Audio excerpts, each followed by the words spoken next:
बिहार का नालंदा इन दिनों एक बार फिर से सुर्खियों में है। कभी यह शिक्षा को लेकर चर्चा में था, लेकिन इन दिनों शिक्षा के लिए आवाज उठाने वाले सोनू को लेकर चर्चा में है।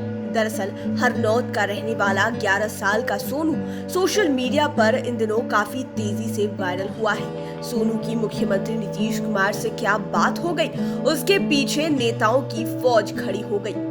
और हाँ, यह मुख्यमंत्री नीतीश कुमार का भी गृह जिला है। लेकिन यहाँ हम न सोनू के बारे में बताएंगे और न ही मुख्यमंत्री नीतीश कुमार के बारे में जानकारी देंगे। यहाँ हम नालंदा के बारे में बात करेंगे, जहाँ आपके लिए घूमने के कई ठिकाने और बेस्ट लोकेशंस हैं। ऐसे में 5 PM के 5 का तड़का में हम आपको नालंदा के टॉप 5 बेस्ट लोकेशंस के बारे में बताएंगे, जो विदेशियों को भी अट्रैक्ट करता है और आपको भी वे काफी पसंद आएंगे। घुसरावा। नालंदा के टूरिस्ट लोकेशंस में सबसे पहले घुसरावा या फिर तितरावा की बात करते हैं। दोनों अलग अलग गांव हैं। क्या आपको मालूम है कि नालंदा जिले में एक ऐसा मंदिर है जहां नवरात्र के दौरान महिलाओं के प्रवेश पर रोक है, यानी नवरात्र के मौके पर महिलाएं इस मंदिर में पूजा अर्चना नहीं कर सकती। ये मंदिर पावापुरी के घुसरावा गांव में है। यहाँ माँ आशापुरी मंदिर में नवरात्र के दौरान महिलाएं प्रवेश नहीं कर सकती हैं। मान्यताओं के मुताबिक इस मंदिर का निर्माण पाल के शासक राजा घोष ने कराया था। उन्हीं के नाम पर इस गांव का नाम घुसरावा पड़ा। कहा जाता है कि बौद्ध काल में 1800 बौद्ध भिक्षु पहुंचकर मन्नत मांगते थे। इस मंदिर में माँ दुर्गा की अष्टभुजा प्रतिमा स्थापित है। घुसरावा मंदिर के पुजारियों के अनुसार इस मंदिर में सबसे पहले राजा जयपाल ने पूजा की थी। हर मंगलवार को यहाँ काफी भीड़ जुटती है। इसी तरह नालंदा में ही तितरावा गांव है। दरअसल 2016 में नालंदा खंडहर से चंद कदमों की दूरी पर रुक्मिणी स्थान के पास भारतीय पुरातत्व सर्वेक्षण शाखा द्वारा किए जा रहे उत्खनन में भगवान बुद्ध की करीब 1.5 फीट ऊंची प्रतिमा निकली थी। प्रतिमा देखने को लोगों का हुजूम उमड़ पड़ा था। मूर्ति में भगवान के ऊपर शेषनाग का छत्र था। उत्खनन में गुप्त काल एवं पाल काल के अवशेष भी मिले थे। इतना ही नहीं, मनौती स्तूपों के साथ प्राचीन नालंदा विश्वविद्यालय के समान ही 1.8 मीटर चौड़ी दीवारें भी मिली थी। खास बात कि पाल एवं गुप्त काल की दीवारों में लगी ईंटों का आकार प्राचीन नालंदा महाविहार के समान ही था। अब पर्यटकों के लिए ये दोनों गांव किसी पर्यटन स्थल से कम नहीं है। अगर आप नालंदा घूमने जाएं तो इन इलाकों में जरूर जाएं, आपको अच्छा लगेगा। पावापुरी जल मंदिर। अब बात करते हैं नालंदा के ही पावापुरी स्थित जल मंदिर की। यह स्थान भगवान महावीर के निर्वाण प्राप्ति के लिए मशहूर है।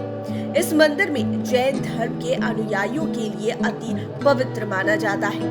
जल मंदिर उस स्थान को चिन्हित करता है जहां भगवान महावीर का अंतिम संस्कार किया गया था। कहा जाता है कि उनके अंतिम संस्कार की चिता के राख की बड़ी मांग थी। मान्यता है कि इस मंदिर का निर्माण भगवान महावीर के बड़े भाई राजा नंदीवर्धन ने करवाया था। वहीं इस मंदिर का समय समय पर जीर्णोद्धार होता रहा है। वर्तमान संरचना संगमरमर से बनी है और कमल के फूल से भरे तालाब के बीचों बीच है। यह मंदिर लाल बलुआ पत्थर से बने 600 फीट लंबे पुल के माध्यम से सुलभ है। मंदिर के अंदर भगवान महावीर और उनके शिष्यों के चरण पादुका है। इस मंदिर के शांत एवं मनोरम वातावरण मन को भाव विभोर कर देते हैं। यह जल मंदिर 84 बीघा जमीन में फैला हुआ है। इसमें चारों तरफ से कमल के फूल दिखाई देते हैं। यह मंदिर किसी विमान और रथ की तरह दिखता है। नदी के ऊपर से मंदिर तक जाने के लिए 600 फीट लंबा एक पुल बनाया गया है। रात के समय यह मंदिर इस कदर रोशनी से चमक उठता है कि आपके जहन में इसकी चकाचौंध सदा के लिए समा जाती है। नालंदा विश्वविद्यालय। आपने बिहार के नालंदा विश्वविद्यालय के बारे में तो सुना ही होगा। एक समय था जब यह शिक्षा की भूमि कहलाती थी। यहाँ पढ़ने के लिए दुनिया भर से लोग आते थे। इतना ही नहीं, प्राचीन नालंदा विश्वविद्यालय स्थापत्य कला का एक अद्भुत नमूना रहा है। आज भी इसके खंडहर बताते हैं कि इसका इतिहास कितना बुलंद रहा होगा।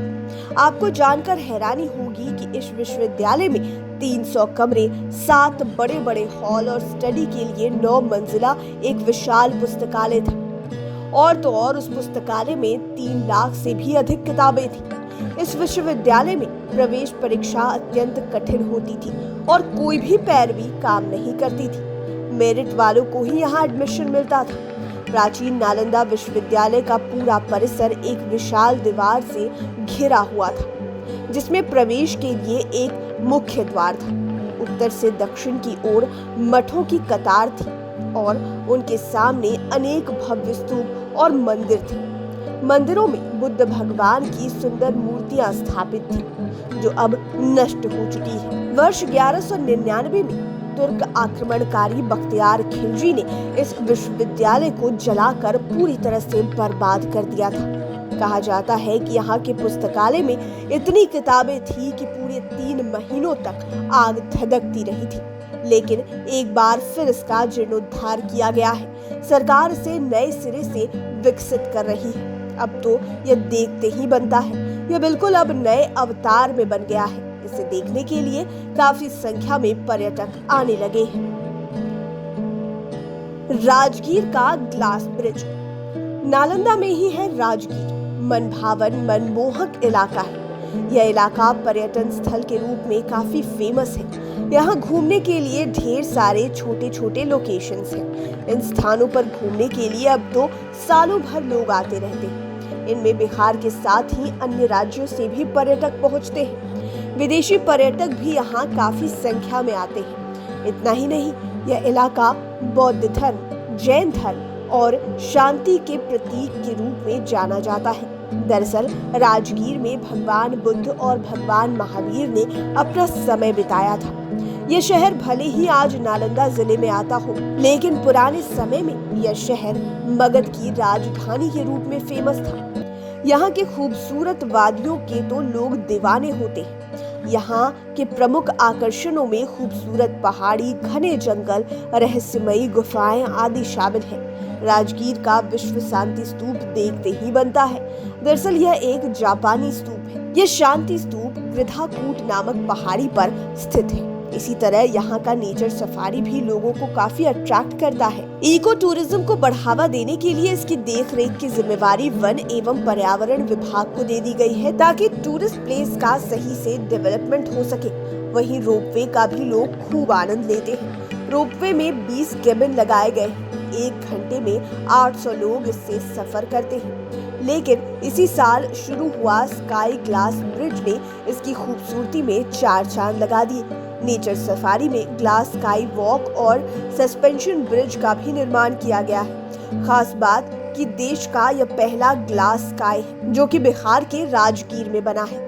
नेचर सफारी में जिप लाइन पर साइकिल का भी इंतजाम है, यानी पर्यटक यहाँ पैदल भी घूम सकते हैं और साइकिल से भी विजिट कर सकते हैं। इसका पूरा एरिया 8 किलोमीटर से भी ज्यादा है। इस इलाके को आप एक दिन में ठीक से नहीं घूम सकते हैं। नालंदा में मां गंगा भी पहुंच गई। अब तो नालंदा के नाम एक और उपलब्धि हासिल हो गई है। नालंदा की धरती पर मां गंगा भी पहुंच गई है। 21 मई 2022 को जब गंगा की अविरल धारा नालंदा पहुंची तो हर हर गंगे से पूरा इलाका गूंज उठा। नालंदा में गंगा को लाने में मुख्यमंत्री नीतीश कुमार का जबरदस्त भागीरथी प्रयास है, या यह कहिए कि वे खुद भागीरथ बनकर पटना के मोकामा से मां गंगा को नालंदा पहुंचा चुके हैं। मोकामा के हाथीदास से मां गंगा को पाइपलाइन से 90 किलोमीटर तक पहले नवादा लाया गया। नवादा के मोतनाजो जलाशय में जब गंगा जल पहुंचा तो लोगों में खुशी का ठिकाना नहीं रहा। हालांकि यह ट्रायल था जो पूरी तरह से सफल रहा। ट्रायल में ही नवादा के बाद मां गंगा राजगीर के निकट घोड़ा कटोरा जलाशय पहुंची। इस स्वर्णिम पल को देखने के लिए बड़ी संख्या में लोग पहुंचे थे। लोग मां गंगा को प्रणाम कर खुद को सुखद अनुभूति महसूस कर रहे थे। यदि आप नालंदा आते हैं तो इस लोकेशन को घूमना ना भूलें। तन के साथ ही मन भी पवित्र हो जाएगा।